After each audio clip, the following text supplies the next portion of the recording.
নমস্কাৰ বন্ধুসকল, মই কৃষ্ণমণি বৰাই আপোনালোক সকলোকে আন এটা নতুন ভিডিঅ'লৈ স্বাগতম জনাইছোঁ। আজি আহিছোঁ ধুন্দাচাম নৱতৰংগ ৰাজহুৱা ভৱন তামুলী গাঁৱলৈ। ৰাইজৰ খবৰ নামৰ ডিজিটেল মিডিয়াৰ সংবাদ মাধ্যমৰ ৪ৰ্থ বৰ্ষপূৰ্তি অনুষ্ঠান ভাগলৈ।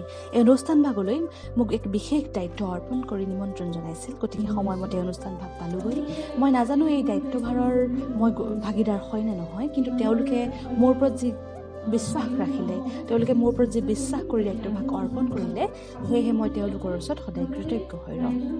আৰু ৰাইজৰ খবৰৰ যি 4 বছৰীয়া যাত্ৰা, তেওঁলোকে সদায় ৰাইজৰ পক্ষত ৰাইজৰ হকে যি কাৰ্য কৰি আহিছে, তেওঁলোকৰ এই যাত্ৰা সদায় সুদূৰ প্ৰসাৰী হওক তাৰে কামনা কৰিলোঁ। অনুষ্ঠান ভাগত চিত্ৰাংকন প্ৰতিযোগিতাৰ লগতে বক্তৃতা প্ৰতিযোগিতা, তাৰ লগতে এক আকৰ্ষণীয় অনুষ্ঠান অনুষ্ঠিত হৈছিল ছাত্ৰ ছাত্ৰী আৰু শিক্ষাগুৰুসকলৰ মাজত অন্তৰংগ আলাপ।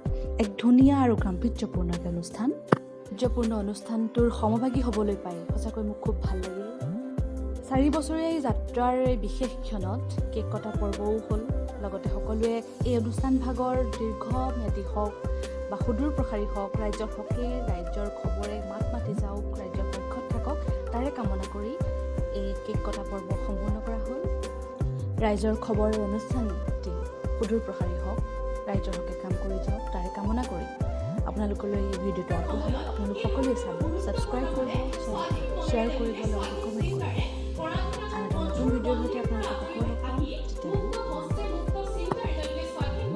সেই ঘটনাৰ যিসমূহ আহ্লাদিত কৰি বিশ্ব সভ্যতাৰ বুকুত পোখাবলৈ ক্ষেত্ৰত প্ৰত্যেক মুহূৰ্ততে চেষ্টা কৰিব পাৰে, সেই ধাৰণাৰ মাজলৈ যোৱাৰ আগতে আৰম্ভ কৰিব বিচাৰিছো অমূল্য বৰুৱাৰ কবিতাৰ ভাষাৰে, যে যদি তুমি নজ্বলা, যদি মই নজ্বলো, যদি আমি বাতৰি পৰিৱেশন কৰিছিল। সেই সময়তে ব্ৰিটিছ ভাইচৰয় লিংটনে জাপি দিছিল এখন আইন, আৰু সেই আইনখনৰ নাম আছিল ভাৰ্নাকুলাৰে, যাৰ জৰিয়তে সেই সময়ত স্থানীয় বা আঞ্চলিক ভাষাসমূহত সংবাদ পৰিৱেশন কৰিবলৈ বাধা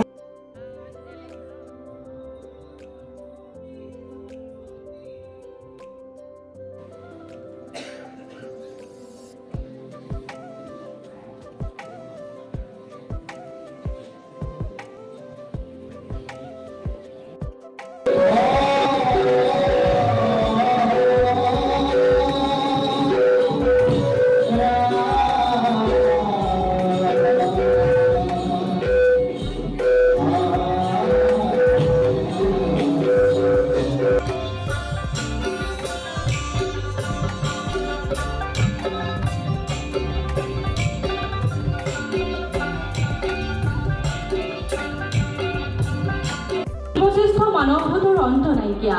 সেয়ে কবিয়ে মানুহক মায়াবী দিব খুলিছে। মানৱ জাতিৰ সেৱাৰ বাবে যুগে যুগে